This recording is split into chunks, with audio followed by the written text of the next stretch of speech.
안녕하세요. 책 읽는 문학관 여운입니다. 오늘 읽어드릴 작품은 찰스 디킨스의 두 도시 이야기입니다. 두 도시 이야기는 프랑스 혁명이라는 정치적 격변기를 압축해서 담아낸 영국의 대문호 찰스 디킨스의 대표작입니다. 이 작품에서 보여준 두 도시는 극명한 차이를 보이는데요. 런던은 소박하고 안정적이며 고요한 도시인 반면 파리는 가난한 사람들이 넘쳐나고 민중의 저항과 울분이 가득한 도시입니다. 작품 속 인물들은 거대한 역사 현장의 두 도시를 넘나들며 잊히고 소외된 이들의 삶을 되새기게 만들죠. 두 도시 이야기는 사건이 눈앞에서 펼쳐지는 듯한 묘사로 유명해서 그동안 영화나 드라마, 뮤지컬, 오페라 등으로 재해석되고 있는데요. 특히 뮤지컬 분야에서는 세계 4대 뮤지컬로 불리며 공연되는 곳마다 찰스 디킨스에 대한 관심을 다시 불러일으키고 있습니다. 프랑스 귀족의 횡포로 아무 죄 없이 18년간이나 바스티유 감옥에 갇혔던 마네트 박사는 영국 텔슨 은행에서 근무하는 로리의 도움을 받아 사랑하는 딸 루시를 만납니다. 런던으로 건너와 딸과 함께 평온한 나날을 보내던 중 루시는 프랑스인 찰스 다네이라는 청년과 결혼을 하게 되지요. 런던에서 마네트 가족이 한창 행복하고 평온한 삶을 살고 있는 어느 날 프랑스에서는 귀족들의 착취, 압제, 가난을 참지 못하고 대혁명이 일어나고 뜻하지 않게 바다 건너의 그 사건에 이들 가족의 운명이 휘말리게 되는데요. 영국의 대문호 찰스 디킨스가 남긴 살아있는 고전 두 도시 이야기, 그 작품 속으로 한번 들어가 보시죠. 구독과 좋아요는 사랑입니다.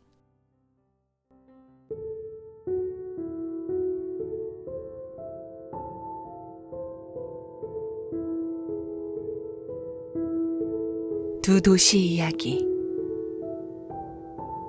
찰스 디킨스 지음, 바른 번역 옮김, 발행 더 클래식.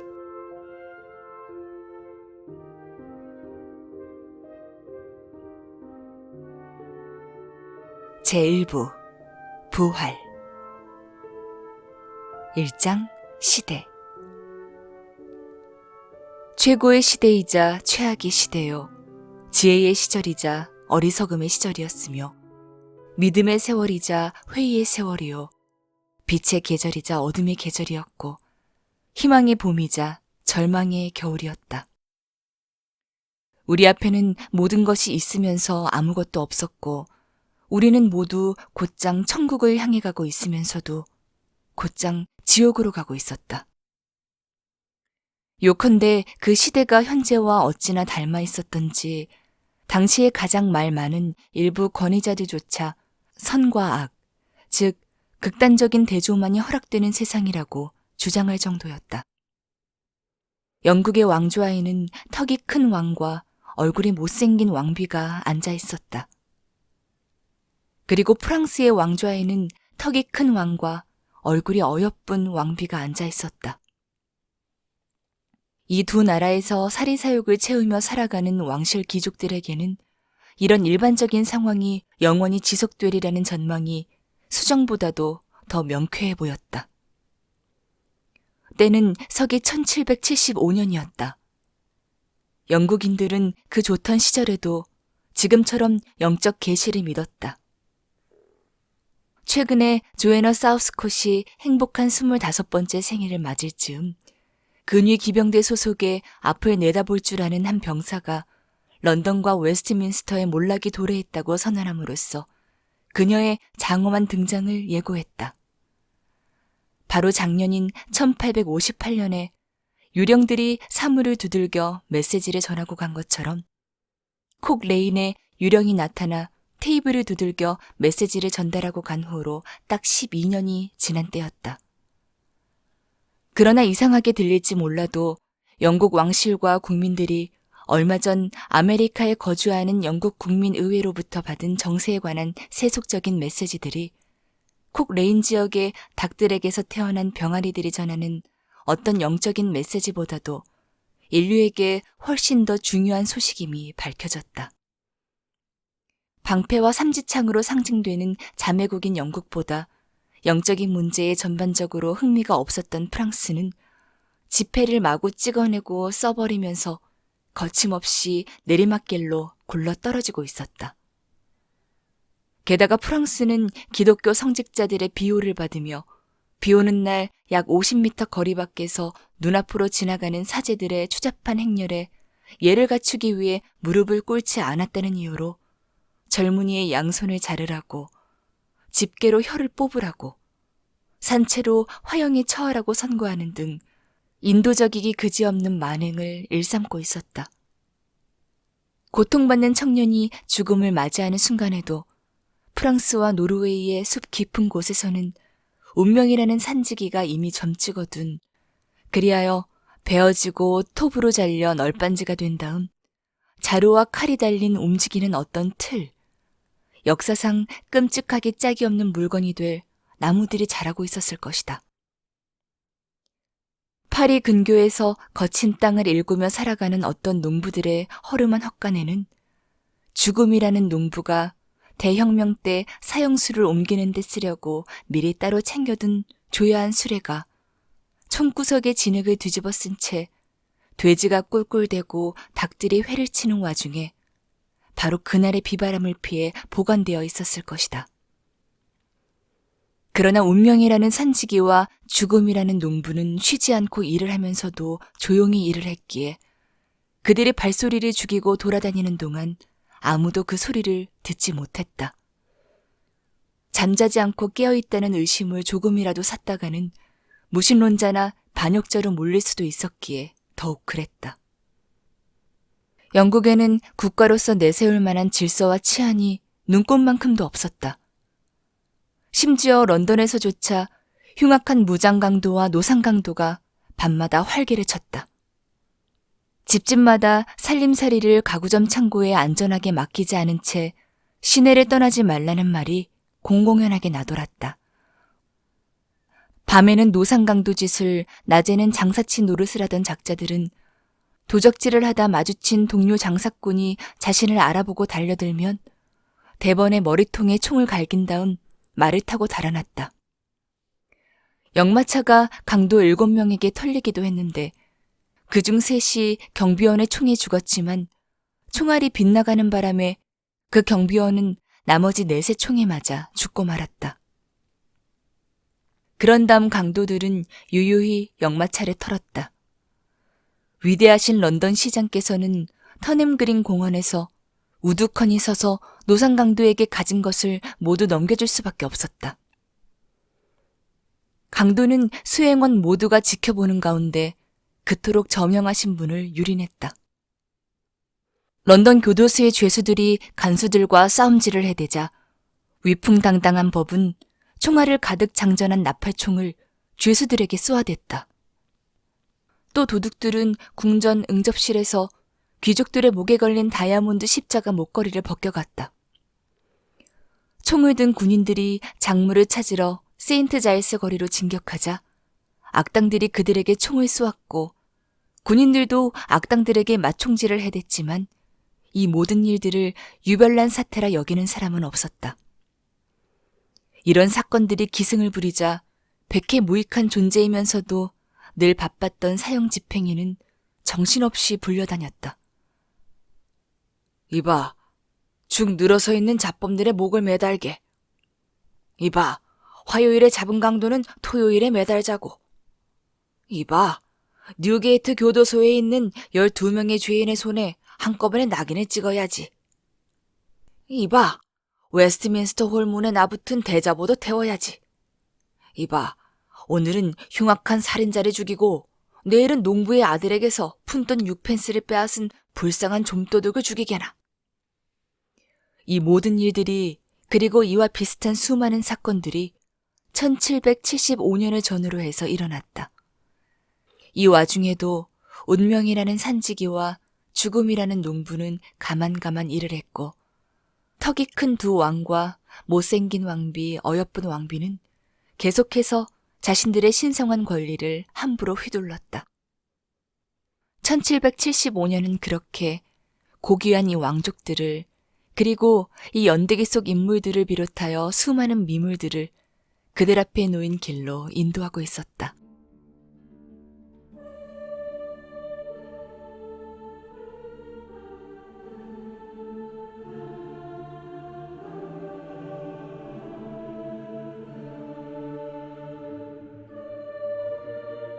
(2장) 역마차.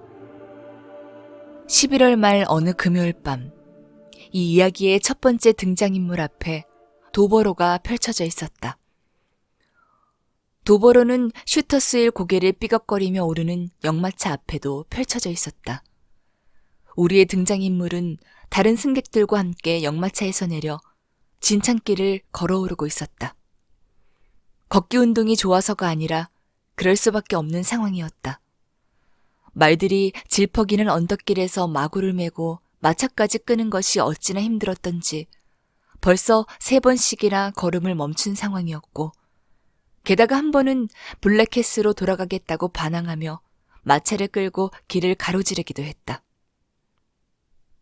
마부와 경비원은 힘을 모아 어떤 짐승에겐 이성이 있다는 주장에 전적으로 공감하지 않는다면 동물이 제멋대로 굴지 못하게 하라는 병법서의 가르침대로 고삐와 채찍으로 말들을 다스렸다. 그러자 말들은 굴복하고 본분을 되찾았다. 말들이 고개를 쳐박고 꼬리를 부르르 떨면서 관절이 산산조각 나기라도 하는 것처럼 간간히 버둥거리고 휘청거리며 질퍽한 진창길로 걸음을 내딛었다. 마부가 쉬게 하려고 워워 고함을 치며 말들을 세울 때마다 마부석 가까이의 대장말이 도저히 마차를 언덕 위까지 끌고 갈 수 없겠다는 듯 유난히 단호한 태도로 머리와 갈기털을 격렬하게 털어댔다. 말이 이렇게 요란을 떨 때마다 한 승객은 예민해서 그런지 흠칫 놀라며 심란해했다. 땅이 꺼진 곳마다 모락모락 피어오르는 안개가 깃들 곳을 찾지 못하고 헤매는 악령처럼 을씨년스럽게 언덕 위에서 서성댔다. 끈끈하면서도 몹시 차가운 안개가 불결한 바다에서 파도가 치듯 잔물결을 일으키며 천천히 허공을 떠다니다가 다른 안개를 만나면 뒤덮어버렸다. 안개의 움직임과 몇 미터 거리의 길바닥 말고는 마차의 불빛에 아무것도 보이지 않을 만큼 지독한 안개였다. 말들이 기운을 쓰느라 안개 속으로 콧김을 내뿜고 있어서 그 안개를 모두 말들이 뿜어낸 것 같았다. 우리의 등장인물 외에도 승객 2명이 마차 옆에서 터벅터벅 언덕을 오르고 있었다. 셋 다 얼굴과 귀를 꽁꽁 싸매고 무릎까지 올라오는 장화를 신고 있었다. 겉모습만으로는 다른 2사람이 어떻게 생겼는지 알 수 없었다. 셋 다 육체의 눈은 물론 마음의 눈까지 되도록 많이 싸매서 동행자들에게 자신을 숨기고 있었다. 당시에는 길에서 만나는 사람은 누구든 도적 혹은 도적대와 한패일 수 있기 때문에 여행자들은 짧은 자기소개만으로 신뢰감을 드러내는 법이 없었다. 도적대와 한패인 놈들에 관해 말하자면 모든 여인숙과 선술집 안에 주인에서부터 가장 미천하고 별 특징 없는 마곡간직에 이르기까지 두목에게 돈을 받고 일하는 누군가가 있을 수 있었기 때문에 그렇게 생각하는 것이 가장 확실했다. 1775년 11월 어느 금요일 밤, 역마차의 경비원이 역마차 뒤편에 자기 자리에 선 채로 발을 구르며 앞에 있는 무기 상자를 한 눈과 한 손으로 지키면서 생각에 잠겨 있었다. 무기 상자의 맨 아래에는 단검이, 그 위에는 장전한 대형 권총 67자루가, 그리고 맨 위에는 장전한 나팔총 1자루가 들어있었다. 도버행 역마차의 분위기가 늘 그렇듯이 정감이 넘쳐서 경비원은 승객들을 의심하고 승객들은 경비원을, 그리고 서로를 의심했다.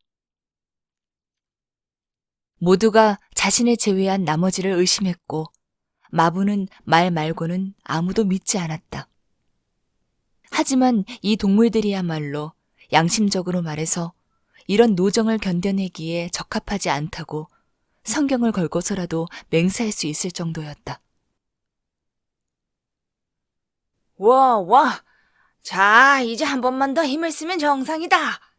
젠장, 겨우 이만큼 올라오는데 이리 말썽이니 원. 이봐 줘. 마부가 말했다. 왜 그러나? 경비원이 대답했다. 지금 몇 시쯤인지 알아? 줘? 11시 10분일세. 짜증난 마부가 불쑥 소리쳤다. 아휴, 내가 미쳐. 그런데도 아직 슈터스 언덕에도 못 올랐단 말이지. 이리야, 어서 움직여. 말을 듣지 않던 대장말이 채찍질에 반항하기를 그만두고 정상을 향해 나아가자 나머지 3마리 말들도 뒤를 따랐다. 다시 한번 도버행 역마차가 옆에서 장화를 신고 걸음을 옮기는 승객들과 함께 힘겹게 언덕을 올랐다. 그들은 마부가 마차를 세우면 함께 멈췄고 마차 옆에서 계속 행동을 같이 했다. 셋 중 누구라도 다른 2사람에게 조금만 앞서서 안개와 어둠 속으로 걸어가자고 했다면 그는 노상강도라는 의심을 사서 금방이라도 총에 맞았을 것이다. 말들이 마지막 힘을 짜내어 역마차를 언덕 꼭대기로 끌어올렸다. 말들이 멈춰서서 숨을 고르는 동안 경비원이 마차에서 내려 미끄러지지 않게 바퀴를 고정한 다음 문을 열고 승객들을 태우려 할 때였다. 이봐 줘. 마부가 마부석에서 내려다보며 다급한 목소리로 외쳤다. 왜 그래, 톰? 2사람이 귀를 기울였다. 말 한 마리가 걸어오고 있단 말일세, 줘. 말 한 마리가 달려오고 있단 말이겠지, 톰. 경비원이 몸을 돌리며 잡고 있던 문고리를 놓고 잽싸게 자기 자리로 올라갔다. 승객 여러분, 왕명이니 어서 숨으시오. 경비원이 이렇게 서둘러 지시하면서 나팔총에 공일치기를 당겨 공격 자세를 취했다. 우리의 등장인물이 마차에 오르려고 계단에 서 있었다. 다른 2 승객도 그의 뒤에 바짝 붙어서서 마차에 오르려던 참이었다. 그의 몸은 절반은 마차 안에, 절반은 마차 밖에 걸쳐 있었고 다른 2 승객은 아직 그 아래 길바닥에 서 있었다. 그들은 일제히 마부와 경비원을 번갈아 바라보며 귀를 기울였다. 마부가 뒤를 돌자 경비원도 뒤를 돌아보았고 심지어 고집불통 대장말까지 귀를 쫑긋 세우고 고분고분하게 뒤를 돌아보았다. 삐걱거리며 움직이던 마차의 소리가 멎자 주위가 고요해졌고 거기에 밤의 적막함까지 스며들어 쥐죽은 듯한 침묵이 감돌았다. 말들이 숨을 헐떡이는 통에 마차가 흥분한 듯 흔들렸다. 승객들의 심장이 귀에 들릴 듯이 쿵쾅거렸다. 순간적인 침묵 안에 숨통이 조여오는 그 느낌. 사람들이 숨죽이고 있는 모습. 기다림으로 점점 빨라지는 심장박동이 고스란히 담겨 있었다. 말 달리는 소리가 격렬하고 빠르게 언덕 위로 올라왔다. 경비원이 있는 힘껏 외쳤다. 이봐 거기! 멈춰! 발포하겠다! 벼랑간 말발굽 소리가 멎더니 안개 속에서 첨벙대며 당황하는 소리와 함께 한 남자의 목소리가 들려왔다. 그 마차 도보행 역마차요? 내 놈이 상관할 바 아니잖아. 내 놈 정체가 뭐야? 경비원이 받아쳤다. 도보행 역마차 맞수? 그걸 왜 알려고 들지? 에이, 맞는다면 승객을 찾고 있수. 어떤 승객? 자비스 로리시오. 우리의 등장인물이 자기 이름이라고 바로 대답했다. 경비원 마부, 나머지 두 승객이 수상하다는 듯 그에게 시선을 돌렸다. 경비원이 안개 속에서 외쳤다. 그 자리에 가만히 서 있어. 내가 총을 쏘는 실수를 하게 되면 평생 되돌릴 수 없을 테니까. 롤이라는 승객과 직접 얘기해라. 무슨 일이요? 누가 날 찼소? 제리 자넨가? 승객이 약간 떨리는 목소리로 물었다. 저놈이 제리라면 제리라는 놈 목소리가 마음에 안 들어. 제리라. 내가 좋아하기엔 목소리가 좀 거칠군. 경비원이 속으로 투덜댔다. 그렇습니다, 로리 씨. 뭐 때문에 그러나? 저쪽 TN 컴퍼니에서 로리 씨께 빨리 편지를 전하라고 해서요. 경비원, 내가 아는 심부름꾼이요. 로리가 길로 내려서며 말했다. 다른 두 승객은 깍듯하다 못해 재빠르게 길을 터주고는 곧장 마차에 올라 문을 닫고 창문을 올렸다. 가까이 불러오든가.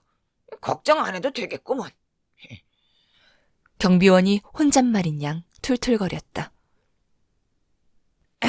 그러면야 다행이지만 당최 믿을 수가 있어야지. 이봐, 거기! 나 여기 있으다. 제리가 아까보다 더 갈라진 목소리로 대답했다. 천천히 이쪽으로 걸어오게. 내 말 들리나? 안장에 권총집을 걸어놓았다면 그쪽으로 손을 뻗지 않는 게 좋을 거야. 내가 총알을 만지기만 하면 사고를 치는 인사거든. 자, 이제 모습을 드러내봐. 말과 말 탄 사람이 회오리 치는 안개를 뚫고 천천히 모습을 드러내더니 승객이 서 있는 역마차 옆으로 다가왔다. 말을 탄 심부름꾼은 몸을 숙인 채 경비원에게 눈길을 한번 준 다음 승객에게 작게 접힌 편지를 내밀었다. 심부름꾼과 갈색 말은 둘 다 머리에서 발끝까지 온통 진흙을 뒤집어 쓰고 있었다. 경비원. 승객이 업무상 비밀이라도 터놓듯 조용한 목소리로 불렀다. 오른손으로 나팔총의 개머리판을, 왼손으로 총신을 받쳐들고 있던 경비원이 경계하는 표정으로 심부름꾼을 바라보며 짤막하게 대답했다. 예, 손님. 염려할 것 없어. 나는 텔슨 은행에 다닌다오. 런던에 있는 텔슨 은행이야 알 테고. 나는 업무를 보러 파리에 가는 길이오. 그런데 술값으로 한 25센트 정도 내어줄 테니 이 편지 좀 읽어봐도 되겠소? 지체되지만 않는다면요, 손님. 그는 마차 옆쪽에 달린 등불빛 아래서 편지를 펼쳐 읽었다. 처음에는 눈으로 읽어보고는 이내 큰 소리로 읽었다. 도버에서 아가씨를 기다리시오. 경비원, 보다시피 아주 짧은 내용이요. 제리, 가서 내 대답을 전하게. 부활했다라고. 제리가 안장에 앉은 채 흠칫 놀라며 완전히 갈라진 목소리로 말했다. 별 희한한 대답이 다 있군요. 그렇게만 전하면 내가 전가를 받았다는 걸 그쪽에서도 알 걸세. 답장을 쓴 거나 다름없으니 밤길 조심해서 부지런히 가게나. 이렇게 말하며 승객은 마차의 문을 열고 올라탔다. 재빠르게 시계와 지갑을 장화 속에 숨겨둔 두 승객은 도와줄 생각은 전혀 하지 않고 이런 경우에 보통 그러하듯 잠든 척하고 있었다. 자칫 다른 행동을 하다가 빠질지도 모르는 위험을 피하고자 할 뿐 별다른 의도는 없었다. 내리막길이 시작되면서부터 더욱 농밀해진 안개의 회오리에 휩싸인 채 마차가 다시 느릿느릿 움직이기 시작했다. 경비원은 곧바로 나팔총을 무기상자에 집어넣으며 안에 든 내용물과 허리에 찬 보조용 권총을 확인하고 좌석 밑에 둔 더 작은 상자를 살펴보았다. 그 상자에는 대장장이용 연장 몇 개와 불을 붙이는 회 2자루, 부식깃 한 상자가 들어있었다. 이렇게 만반의 준비를 해둔 까닭에 이따금 일어나는 일이긴 하지만 마차의 등불이 바람이나 폭풍 후에 꺼지더라도 마차 안에서 부싯돌과 쇠꼬챙이로 쉽고 안전하게, 그것도 운 좋으면 5분 안에 지푸라기에 불을 붙일 수 있었다. 톰, 지붕 저편에서 부드러운 목소리가 들려왔다. 왜 그러나, 조? 자네도 아까 그 편지 내용 들었지? 그랬지? 뭔 소린지 자넨 알겠던가, 톰? 전혀 모르겠던데, 조. 피차 일반이구먼. 나도 그렇다네. 경비원이 흥얼거렸다. 안개와 어둠 속에 홀로 남겨진 제리는 말에서 내려 지친 말을 쉬게 하는 동안 얼굴에 묻은 진흙을 닦아내고 모자챙에서 2리터는 좋게 됨직한 물을 짜냈다. 그런 다음 물이 잔뜩 튄 팔에 굴레를 걸고 서 있다가 역마차의 바퀴 소리가 완전히 잦아들고 밤의 정적이 다시 내려앉고 나서야 몸을 돌려 언덕을 내려갔다. 템플바에서부터 전속력으로 달려왔으니 아줌마, 평지에 내려서기 전까지는 내가 아줌마의 네 다리를 어떻게 믿을 수 있겠어? 목소리가 걸걸한 심부름꾼이 앞말을 바라보며 말했다. 부활했다라니? 참 별스러운 대답도 다 있지. 너한테 하등 도움이 될 게 없어, 제리. 너 말이야, 제리. 부활하는 게 유행이 된다면 넌 공경에 처하고 말 거라고, 제리.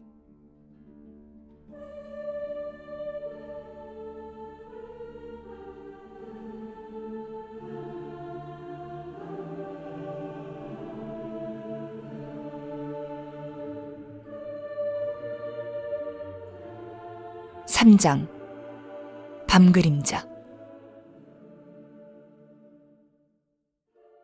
가만히 생각해보면 사람은 누구나 심오한 비밀과 신비를 간직한 존재라는 사실이 참으로 놀랍다.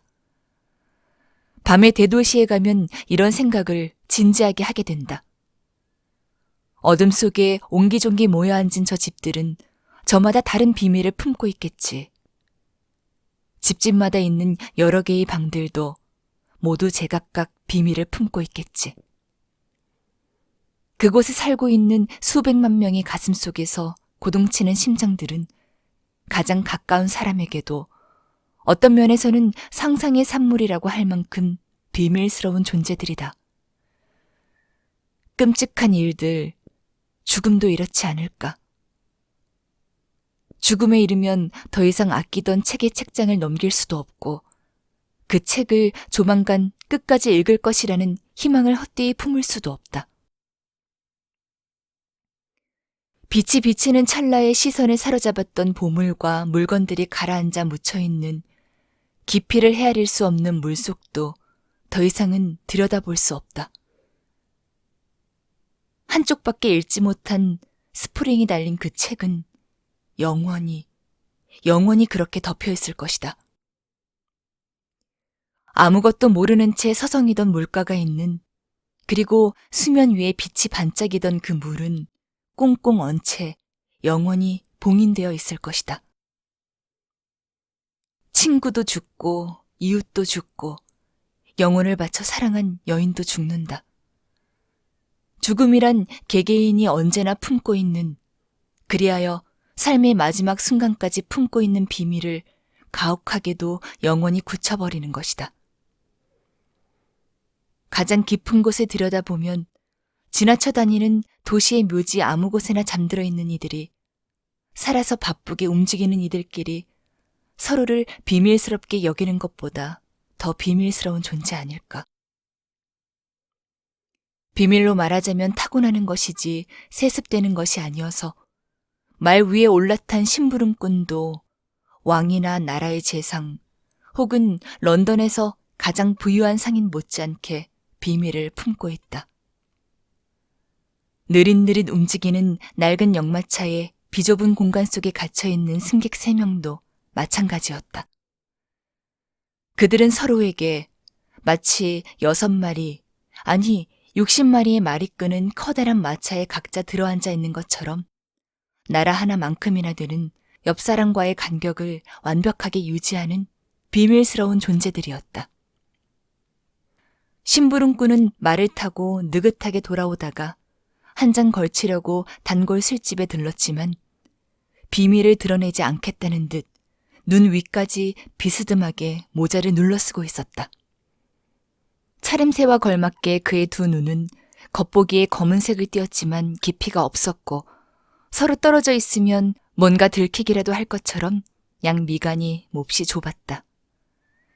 그의 두 눈은 삼각형 재떨이처럼 생긴 낡은 모자 아래로, 그리고 얼굴과 목을 칭칭 감고도 거의 무릎까지 내려올 만큼 큰 머플러 위로 위협적인 시선을 던지고 있었다. 술집에 앉아서 그는 오른손으로 술잔을 들이키는 동안에만 잠깐씩 왼손으로 머플러를 걷어 올렸다가 이내 다시 머플러를 여몄다. 아니야, 제리. 아니라고. 심부름꾼은 말을 타고 오는 내내 같은 말을 되뇌고 있었다. 제리, 좋을 게 없다니까? 제리, 넌 정직한 장사꾼이야. 그건 네가 하는 장사랑 상관없는 일이야. 부활이라니? 술에 취해 있었던 게 분명해. 로리의 답변 때문에 어찌나 머릿속이 혼란스러웠던지 몇 번이고 모자를 벗고 머리를 긁어야 할 지경이었다. 그는 듬성듬성 벗어진 정수리 부분만 빼고 머리 전체에 뻣뻣한 흑발이 삐죽삐죽 나 있었고 넓적하고 커다란 코 언저리에도 비슷한 털이 자라고 있었다. 그것은 머리에 난 머리카락이라기보다는 바깥쪽으로 튼튼하게 못을 박아놓은 대장장이의 작품 같아서 아무리 등짓고 뛰어넘기를 잘하는 사람이라도 손사래를 칠 만큼 위험해 보였다. 심부름꾼은 로리의 대답을 가지고 텔슨 은행으로 가고 있었다. 그가 템플바 옆에 위치한 텔슨 은행 문 앞 경비실에 있는 야간 경비원에게 그 대답을 전하면 경비원이 은행 내부의 높으신 분에게 그 말을 전할 것이다.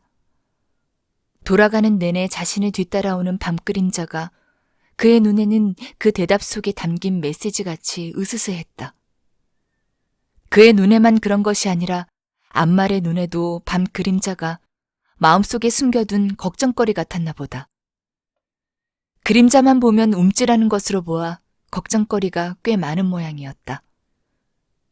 몇 시쯤일까? 역마차는 속내를 알 수 없는 남자 3명을 태운 채 느릿느릿, 삐걱삐걱, 덜컹덜컹, 기우뚱기우뚱 지루한 길을 가고 있었다. 갈피를 잡을 수 없는 생각이 잠겨 꾸벅꾸벅 졸고 있는 그들의 눈에도 밤그림자가 자신의 모습을 보여주는 것 같았다. 역마차 안에서 텔슨은행의 업무가 계속되고 있었다. 은행원 승객은 마차가 심하게 덜컹거릴 때 구석으로 쏠리거나 옆 사람에게 부딪히지 말라고 매단 가죽끈에 한 팔을 끼고 앉아 있었다. 그가 제자리에서 눈을 반쯤 감고 졸고 있을 때 흐릿한 마차 불빛이 자그마한 창문으로 비쳐들고 있었다. 그는 맞은편 승객의 거대한 짐꾸러미를 은행 삼아 바쁘게 은행 업무를 보는 꿈을 꾸고 있었다. 덜컹거리는 마차 소리가 짤랑대는 동전 소리로 들렸다. 마차 안에서 그가 5분 동안 지급한 어음의 액수가 실제로 5분 동안 텔슨 은행이 모든 국내외 고객들에게 지급하는 액수보다 3배나 많았다. 그러더니 그의 눈앞에 귀중품과 기밀 문서를 보관하고 있는 텔슨 은행의 튼튼한 지하금고가 늘 알고 있던 모습처럼 활짝 문을 연 채 나타났다. 그는 커다란 열쇠꾸러미와 희미하게 흔들리는 촛불을 들고 안으로 들어가 모든 것이 지난번 봤을 때와 똑같이 안전하고 튼튼한지 견고하고 무사한지 확인했다. 그는 거의 내내 은행에 있었고 줄곧 마차 안에 있었는데도 밤새도록 그의 머릿속을 떠나지 않고 흘러다니는 광경이 또 하나 있었다. 그는 누군가를 파내려고 무덤으로 가는 길이었다. 그의 앞에 모습을 드러낸 무수한 얼굴 가운데 묻혀있는 사람의 진짜 얼굴이 어떤 것인지 밤그림자는 가르쳐주지 않았다. 모두가 45살쯤 된 남자의 얼굴이었지만 얼굴에 띄고 있는 표정과 그들이 뿜어내는 송장 같은 분위기가 저마다 달랐다. 하나의 얼굴에 자부심, 경멸, 반항심, 아집, 비굴함, 비애가 차례로 떠올랐다. 볼이 폭 꺼진 얼굴, 창백한 안색, 비쩍고른 손과 골격, 모두 제각각이었다. 하지만 기본적으로는 하나의 얼굴이었고 머리는 이미 하얗게 새어 있었다. 승객은 졸면서 이 유령에게 수없이 질문을 던졌다. 얼마나 묻혀 있었습니까? 늘 같은 대답이었다. 18년이 다 되어간다오. 누군가 무덤에서 꺼내줄 거라는 희망은 모두 버렸습니까? 오래전에요. 부활하리라는 걸 알고 있었습니까? 그들이 그렇게 말해주더군요. 살고 싶으신가요? 잘 모르겠어. 따님을 데려오는 게 좋을까요? 아니면 가서 만나시겠습니까? 이 질문에 대한 대답은 매번 달랐고 뒤죽박죽이었다. 어떤 때는 잠깐만 이렇게 빨리 그 애를 만났다가는 난 죽고 말 거요 라며 끝장난 듯 대답했다.